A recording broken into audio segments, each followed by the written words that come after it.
I don't think that they came to my conference, but maybe they did. They knew me. They followed my content. This whole area is compromised. This shows that the storm-created opening has created damage. This is Mike Herrera on Lee Haight's channel, part of the Salesman to Equity program. And what we're going to do on today's episode is we're going to go through 2 commercial closes. And then also I'm going to take you through my 5-step process on what I do to sell millions of dollars of roofs every single year, with the secret being I don't knock doors.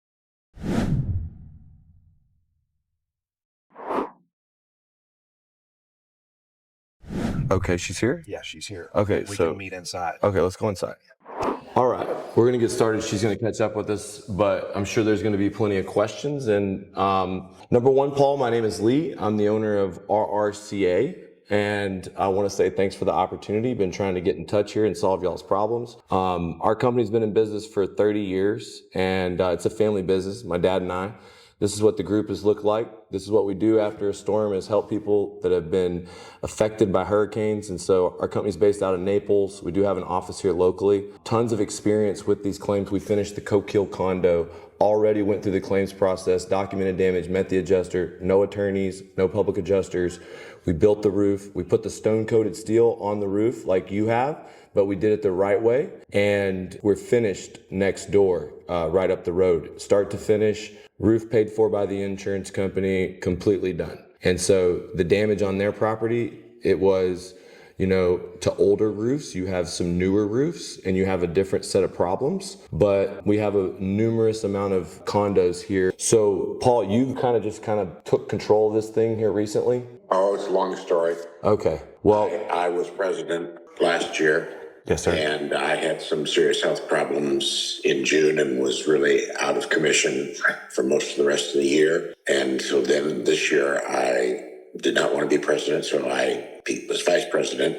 But last month our president resigned. So that makes me in charge again, I guess. Yes, sir. And so I was reaching out. Mike was reaching out. And it was because, we talked with the maintenance guy here. We know that some of these damages to the roof is still leaking. And, I know it's very frustrating to have spent the money on a new property and to have these kind of issues, but we really had it wasn't raining that much. Now it's raining. And I think it was the building stack 9. Is that the one that has had most of the leaks? That's one of them, yeah. Okay. In addition to stack 9, where hey, Mr. Paul, how you doing? In addition to stack 9, where else are we having issues?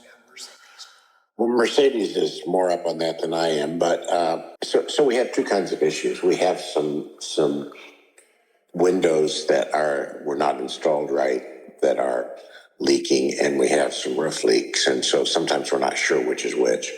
Stack 16 and stack 18 both have leaks in the area by the master bedroom windows, and that are going down the wall, inside the wall, and then I think we have several of the so all the units are the same except for the top 3 units in each building. So that's 50, 7, 8, and 9, and 5, 17, 18, and 19. And I think many of those units have some roof issues. Okay. I don't have a list in front of me of which ones they are, though. As far as stack 16, 18, and 9, so have we had that assessed? Like, has that been confirmed exactly what's going on there? Have you received a report on that? We had a water test on the windows, and several of the windows were leaking.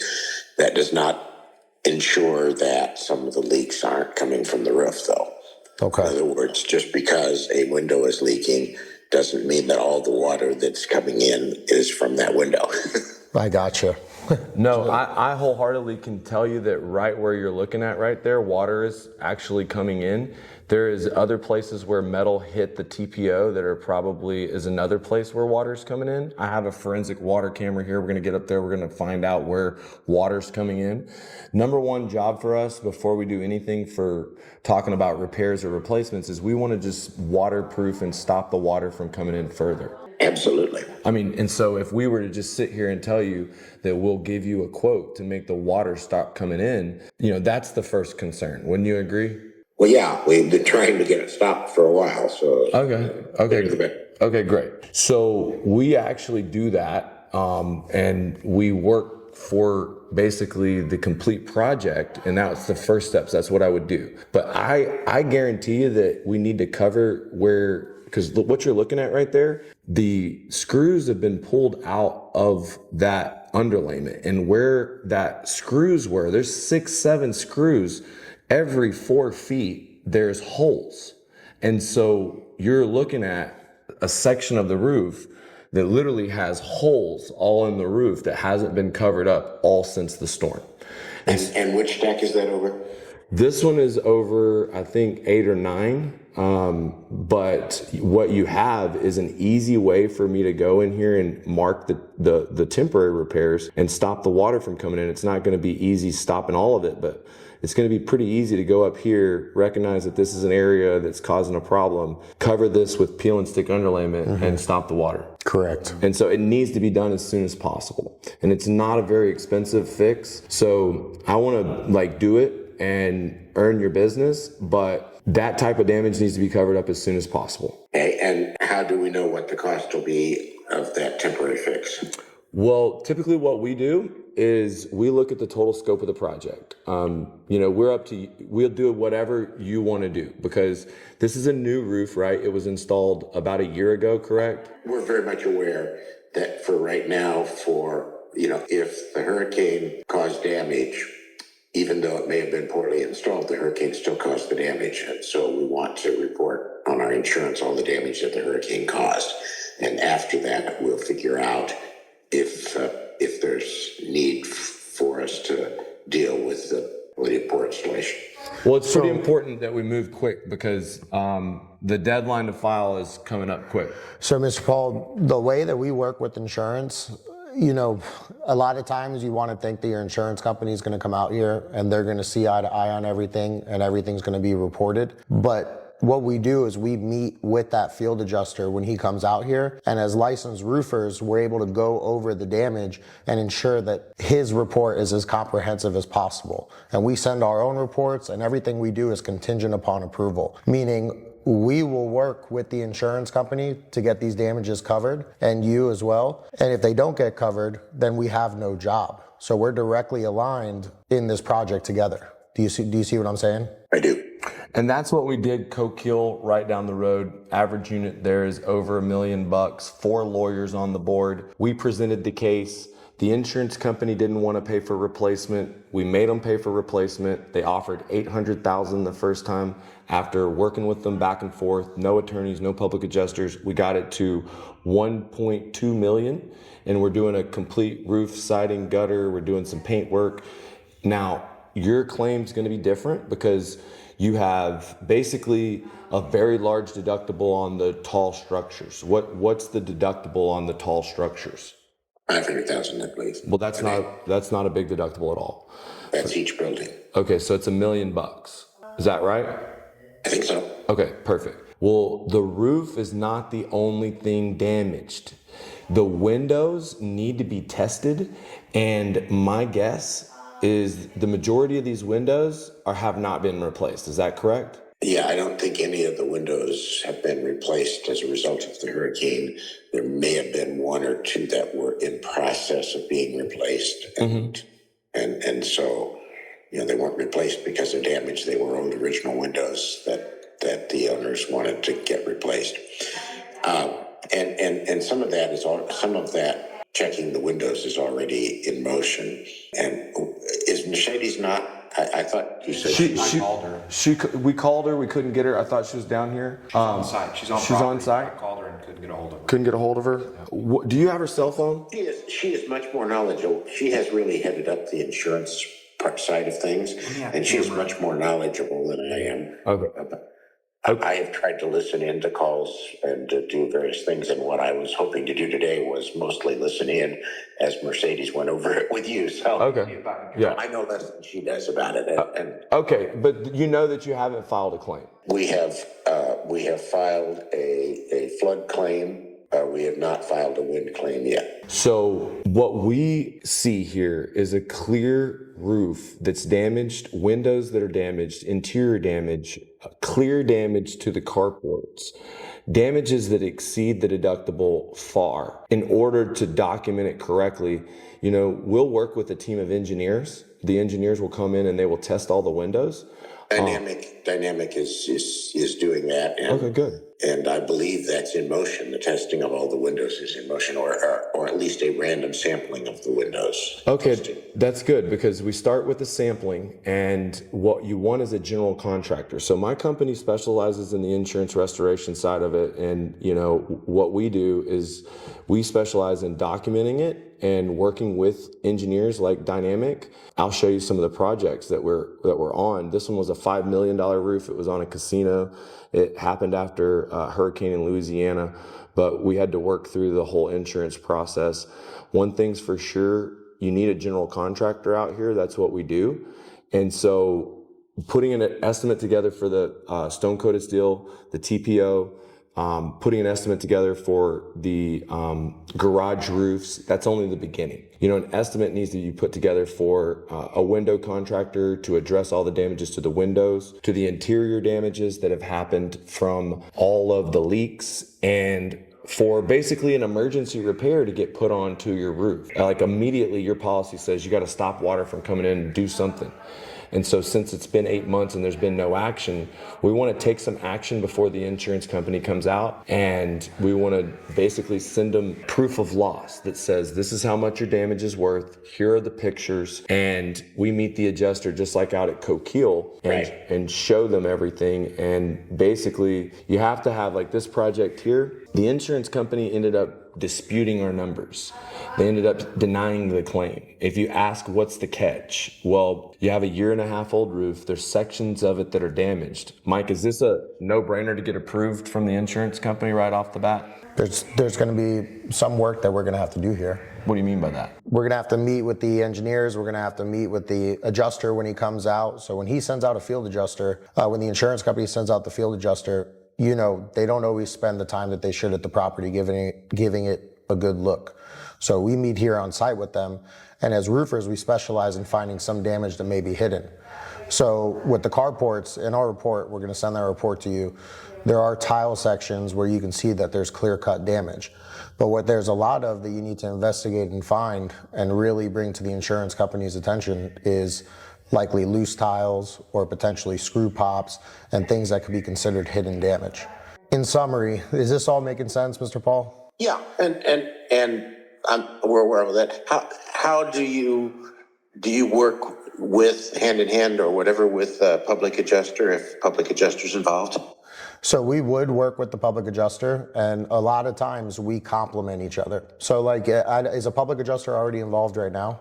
Yes, and his name is Pat something or other, and I cannot think of his last name right now. Okay, because a lot of times, so there's an estimating tool called Xactimate.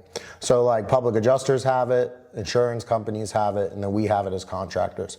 So Xactimate is essentially the industry standard for estimating what damages. Where a contractor can help and complement the public adjuster is because there may be things that he just doesn't see or know exactly. There won't be. Yeah. First thing is we have to stop the water from coming in because it's the policy. Yes. And I don't have to charge you for that. I can work with the public adjuster. He can get me a check later on. And so I will write an estimate for the dry-in and then give it to the public adjuster who will get it approved, but you don't have to pay it. It's going to be contingent upon approval. Does that make sense? It does. And so you need a contractor that works hand in hand with the adjuster. Now, is this adjuster working on the flood claim? No, just on the wind. Okay, so we're packaging up an estimate from a general contractor. You don't want to get a bunch of cheap estimates because it's going to hurt the claim, because they can summon any estimate you get in court. What we want is one estimate from one general contractor, one public adjuster speaking to the adjuster about the claim. Does that make sense? It does. So we're actually going to shoot for a premium price on the roof, a premium price on the windows, because with insurance companies, if I ask for a price, they offer us how much they usually offer it. We understand their aim is to pay as little as they can, and our aim is to make sure that our estimates are all premium estimates, if you will, so that we can get as many dollars as possible Now, where we really help the public adjuster, and a lot of times these guys are experts at this software called Xactimate, so are we. Except for we're the building contractor, so we can come up with line items. And a lot of times these guys are from the estimating side, they're not from the construction side. So when it comes to like taking apart the inside of an elevator well and all the interior damages and things that the water has done, I can come up with sometimes more line items, different pricing, different specific things that he can basically calculate based off of only what a general contractor says. And if we work hand in hand together, what that typically means is that the contractor will work for your deductible. If it's, really a good relationship, most times the contractor can complete the work minus the public adjuster's fees. Yeah, I think that's getting ahead of where I am right now, at least, but I understand. So this property right here, we used an attorney, not a public adjuster, same difference. A lot of times, basically, when the insurance company says no, these people had to go ahead and do the roof because they were getting dropped by their insurance. They're in Naples, and that's the thing. If you don't keep your roof new, they force you to pay out of pocket. So they had denied the claim. We got our third parties involved. We went ahead and took them through the legal process. We ended up getting reimbursement. Now, what we did here is we secured financing for the condo so they didn't have to wait. And so we got them involved in the process. We got to the point where we could actually build the roof, and then the insurance company reimbursed the condo. And so it all depends on how your public adjuster is approaching the claim. So we need to get you in touch with Pat, and we need Mercedes here to do that. Because I don't have that information. Is Mercedes on the way? She's on the way. This is a $4 million tile roof that we worked hand in hand with an attorney, same difference. And basically, we had to fight back and forth. We had to go to different depositions, but we ended up winning full replacement. And so this type of project on a $4 million job is what we're doing on the regular. This is a special job. And a high rise, when you're doing flat roofs, it's different. You see here, this is in Naples. I can remember the penthouse units, $1 million, a hurricane was coming through, man. As an owner, I was up there checking the roofs at 11 o'clock at night. But we kept it watertight, even though a hurricane hit. And so if you look here at this testimonial letter, this is a tall condo, just like yours, metal and flat, just like yours, smoothly executed with a fantastic job and thank you. We're really proud of our best jobs, but sometimes things don't go perfect. And I think that a roofer is defined by how they always answer their phone, how they solve their problems. We're not trying to promise a problem-free job because it is a big job. We always answer our phone. We always have someone on site. We're really experienced at these big jobs, and especially the tall condo project when it comes to executing with metal, executing with flat roofs. This is our specialty. And so we work with the public adjuster. We put our estimate together. We make sure that he makes the arguments. We go ahead and dry in your property. We work contingent upon insurance approval, and then we go to work for you. I've got a recommendation. Okay. Hey there, Paul. How you doing? I'm doing well. You've got quite possibly the best radio voice I've ever heard in my life. I just talked with Mercedes. She's on a business call at the moment. I think we might pause here, go take a look at the damages, and then reconvene whenever Mercedes comes down. How do you feel about that? That sounds good. Okay. Will you be available in, say, 30 minutes or so, right around 3 o'clock? Is that a good time for you? Yeah, or maybe a little after that, and it may take you a little longer than that to go up on the roof and do some looking around anyway. Okay. Well, then let's do that. I go run an errand, and that I was putting off because I didn't have time to run it before 2 o'clock. So I'm going to go run that errand, and so if you just call me at this number. I will give you a call whenever we finish inspecting and we get Mercedes a part of the meeting, okay? And she might want to go up with you to inspect too. So. Yes, sir. Okay. Do I need to get with building management to get access? Yeah, just ask for Mike. He's the head maintenance guy. And you go up the west elevator in either building and to the fifth floor, which is as high as the elevator goes. And then there's a ladder that goes up from there, a permanent ladder that goes up from there onto the roof. 10-4. Got it. All right. Understood. We'll give you a call back after we inspect and get a hold of Mercedes, okay? Thank you. All right. Yes, sir. What we got here, Craig, is a 1.5-year-old roof, boy. Got $1 million deductible. The only way we're getting this roof is if we get the windows. We're going to throw shit at the wall and see what sticks. We got to find some cuts. We got to find some holes. And we're going to have to get down on our hands and knees here, bud. This roof was 6 months old when the storm. Unbelievable, brother. And tell me. The very front down there, the 12 stack. Yes, sir. The O2 stack. Yep. All that TPO was peeled up, flapping back this way. Okay. And they temporarily laid it back there. All right, let's go look at that. Let's go take a look at that. So they just We're gonna start. You'll see how One of the things you want to do is you want to start where the most damage happened. Also, like you see that right over there, we're looking for the metal that came off of that and cut the TPO. So we got pieces of metal that were up here. Well, the good news is like they didn't file a claim. Maybe, I don't know. We're gonna talk to Mercedes, but that's from a piece of metal that hit it. Sure, yeah. Yes. Yeah.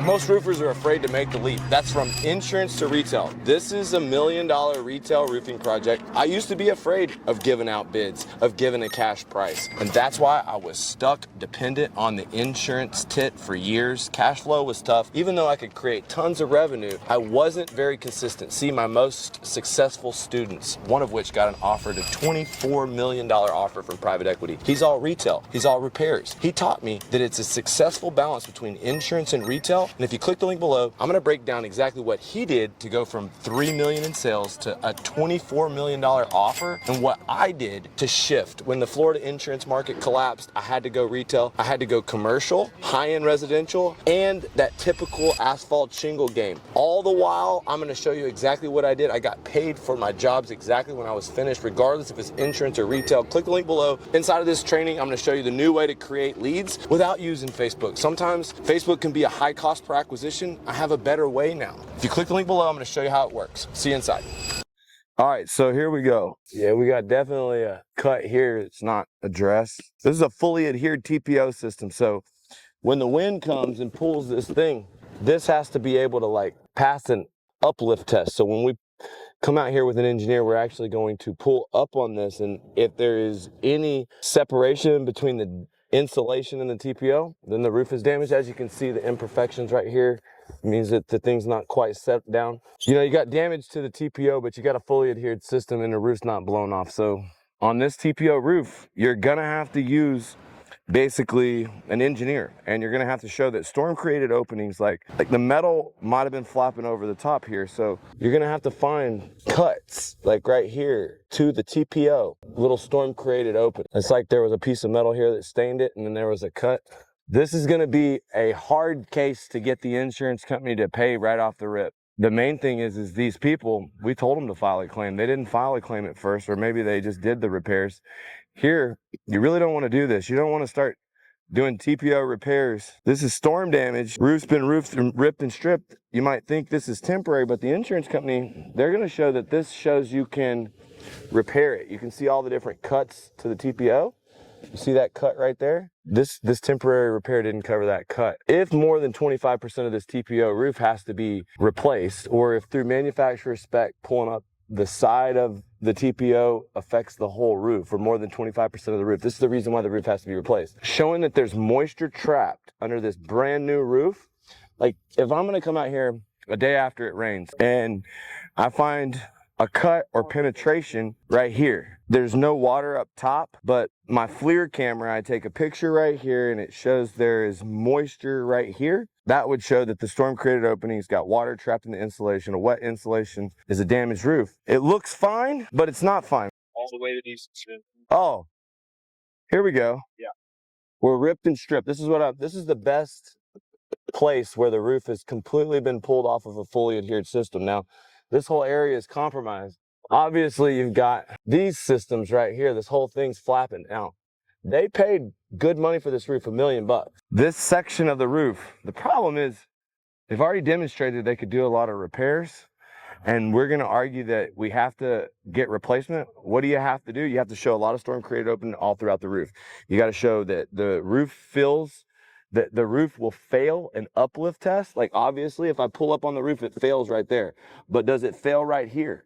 You see how it's a little soft right there? It'll probably fail. Every place that it fails an uplift test throughout the roof means that the roof is compromised. Now the third thing, the smoking gun. Can you find the moisture underneath the storm created openings, underneath the fully adhered lifted system? Because the system could separate at the seams, water gets underneath here, everything looks fine, but there's water trapped. This shows that the storm created opening has created damage. The guys that did this repair and me had a little dick touching conversation where we both rev into each other at the same time. I was gonna go prospect the deal. They were about to meet the lady in charge. And these people have no experience in large loss. They are a local company, and I don't think that they came to my conference, but maybe they did. They knew me, they followed my content. And basically, they're probably the ones that did that bullshit repair. They took a few $1,000s and walked past 5 million. Yeah. Only because they gave the answer that they wanted to hear. Yeah. They were afraid to tell them. Well, they fucked them. What they did. They could have just had the hard conversation. Yeah. What would that have been? Fucking, we got to get your insurance company involved here and get this thing covered. You know what their objection was? There's $1 million deductible. Right. Sometimes you got to show them what $5 million in expense looks like. Yeah. And what's funny is I offered to do the deal with them from the beginning. I was like, let's just do this one together, dude. Come on, we'll work together. And he's like, oh, whatever, bro. Yeah. But we'll see. So come here, let me show you something. This is why it's going to be difficult. Like, to show uplift, you have to show that these things have been pulled out. Okay. And like that one has a little bit of lift on it. How about that? Yeah, there's some damage over there. I think that's the flashing, but it's a weird little kick out diverter. It's on every one. But this is the thing. There's an argument that this section of the stone coated still isn't damaged. Now there's some debris strikes. Okay, so we're going to build the case around the debris strikes here.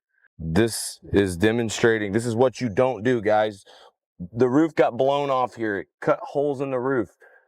Do not take the shortcut. Do the temporary repair. Demonstrate that you can fix the roof and screw the people on a claim. Over here, check it out. Look at all these patches. Like, I know you made a few $1,000s doing a patch job, but you screwed these people on a literal $2 million roof. We're still going to get the roof bought, but whoever did this, fuck the condo and potentially the claim.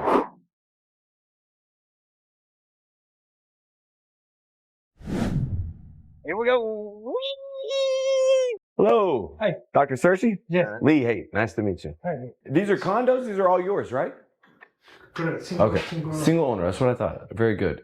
Well, most important, thank you for taking the time this afternoon. 8 months after the storm, most important thing from yesterday was leaks are still happening even though there's tarps. So that's because the underlayment is damaged.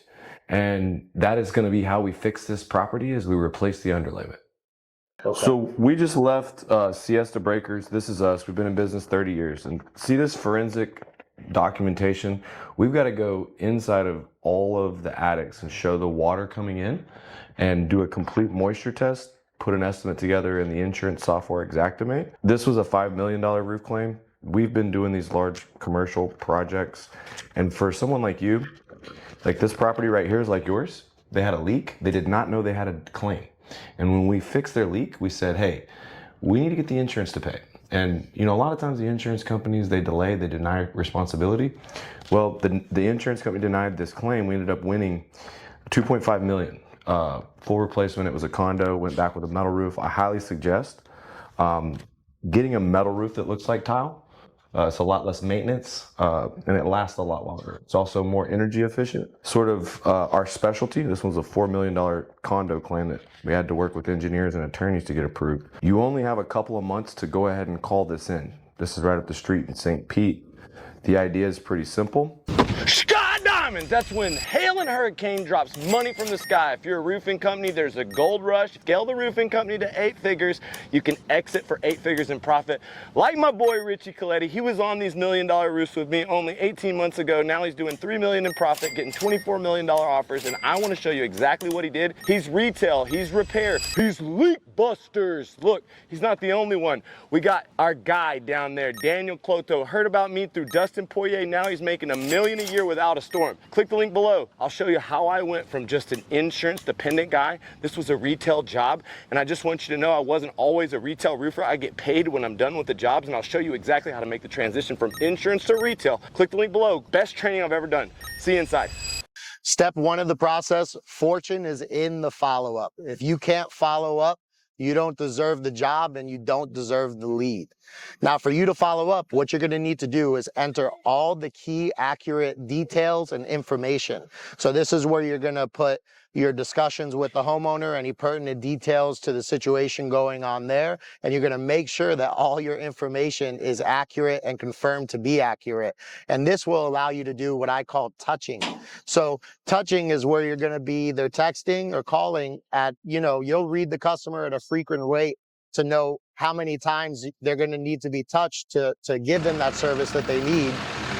But dude, that sounds fucked up. Keep rolling with it. Yeah. Comments So go crazy. I love it. yeah. So through the process of follow-up, you're going to want to touch your customer multiple times. And what that means, let's not do this, dude. I love it. I don't love it. No, it's I don't want hilarious. this on the internet. So you want to like touch?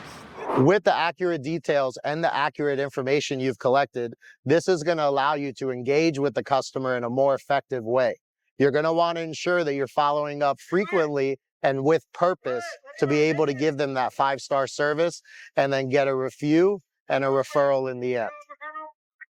So step 2, what this is all about is collecting all the information you need to imagine if you were building an ironclad case regarding the property. What that means is you're going to take photos. If there's damage and you're dealing with insurance, you cannot take enough photos. You're going to take photos of all the damage. You should have it set up to where you're going to go back to follow up. But if for whatever reason you never go back or someone at the company needs to look at your photos, everybody knows exactly what's going on at that property. Your goosenecks, your pipe jacks. This job that we're on here right now is actually a commercial job that went through the insurance process. So it all started with about 700 pictures and a layout of all the details and everything that was going on at this property. And it turned into an approval and it turned into a very nice job. 5-star reps don't eyeball it. They're going to build a thorough and comprehensive file that has all the information that you need there. If you're working the insurance process, you're going to meet the adjuster out there. You're going to include his photos in your photo report. The moment that you collect this information, I do this in the driveway each and every time, or whenever I'm leaving a commercial job like this. Before I leave, all my photos and all the information is right into the CRM. So when I leave here, I'm done for the day. Document like your life depends on it, because the job definitely does. Step 3, sloppy files kill deals. The more that your information is together, and this means accurate information on your contracts. Every piece of the contract is explained. It's key that you always get ahead of things that you can get ahead of. So you're explaining every piece of the contract, what the process is going to be if it's an insurance process, what the process is going to be if it's a retail contract or getting ready to be built, that your customer has no more questions by the time you're done explaining to them. This includes supplementation. This is a big one that people miss and customers may get surprised. But when you explain and review the scope, if we're talking insurance work, what's left out and the items that need to be performed and how Xactimate works, you're giving them the information that they need to not be confused and avoid a problem down the road. And the better you explain it to them, I'm talking about the process here, the better they can explain it to their neighbor. And if you do these things, you're going to get a referral down the road. I always say you want to show and not tell. So if you're discussing things with the insurance company, as far as the work you're going to perform as the contractor, the homeowner doesn't ever have to ask me what's going on, because they're CC'd on everything and they know what's going on the moment it's going on. If you get a call that's important to the customer, the moment that phone hangs up, you're picking up your phone and you're calling the customer and letting them know what's going on. If we're talking a contract retail situation, if you took your photos in step 2 and all your information is correct in step 1, following through on your documents in step 3 is going to allow for the 5-star handoff to production for them to do their job and coordinate and put this job together. So step 4, 5-star builds don't just happen by accident. You either own the build or you get buried by it. So at this point, you've already had your build date, your customer's been informed, they're expecting you, and it's crucial that you're there at the build, not only for the potential business that you get around the area, which is a great day to do that, but it's crucial that you're there taking photos. It's crucial that you're there delegating pertinent details to the crew. And it's crucial to do all these things to give that 5-star service to your customer and get that referral and get that 5-star review. And as you see right here, you're going to want to be on the job to post the permit, because if you're getting the right jobs, you might end up with a 154-page permit. And you can see right here the tape that it takes to hold that permit up. With a permit like this, you know it's going to be a good job.